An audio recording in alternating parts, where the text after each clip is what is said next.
If I had to pick one area that I think a lot of cyclists miss in their training, or certainly don't spend enough time on, it would be leg speed training. Because for me, that was always a huge part of my preparation for any event, was getting my leg speed up, and so it was all worked into my schedule, like all the way from the winter, all the way headed up to a big event. I would have these high spin intervals, they would be called, and it's really, really simple. You just pick a nice flat road, and you put in a really easy gear, and you get your revs up for a certain amount of time. You just keep it up there. I know I've heard of some training plans where you do like a high rev, where you rev it up as high as you can go, and then you rest.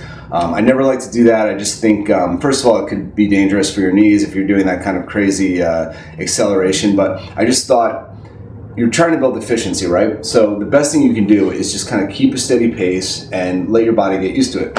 So what I would do is like 10 minutes at a time, starting out at 10 minutes at about 110 RPM.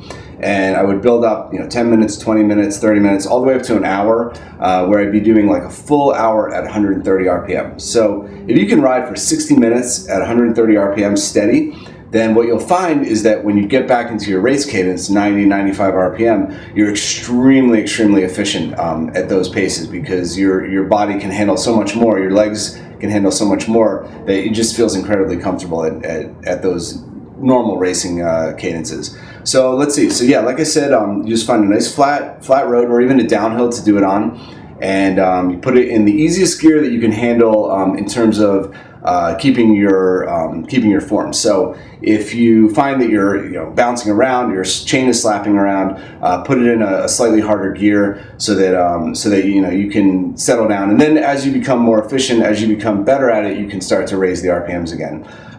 Let's say you have a race or an event that's 6 weeks out. That would be a good time to start. So you start the first week with a 10-minute interval, and then a 20-minute interval the next week, and all the way up to a full hour. And I think you're going to see a huge difference. The thing that people don't understand is they think about strength and lung power, heart power when it comes to putting out wattage on the bike. But what they forget is that the simple formula is strength times speed equals power. So, if you do all that training and you don't top off your leg speed, then you're really missing out on that top end fitness. And then the other thing about it, when you first do these intervals, your heart rate is gonna go sky high. You might be up in zone 3, zone 4, 150, 160 beats per minute. But very, very quickly, you're going to find that your heart rate goes down and down and down as you become more efficient, as the muscle memory builds up. So, what you can do is you actually can do these on your recovery day, which is nice, because all you're doing is spinning around anyway, an hour and a half. You might as well add this in. It helps recovery. It helps flush out the lactic acid, and, gets the blood pumping and everything. And you're moving towards your goal, and it's easy. I mean, it should be pretty easy as you go along. By the time you're done, you're going to be doing these intervals in zone 1 or even the bottom of zone 2. And there's going to be a big difference. So yeah, don't do all your training and then miss out on these on your leg speed work, because it's vitally important.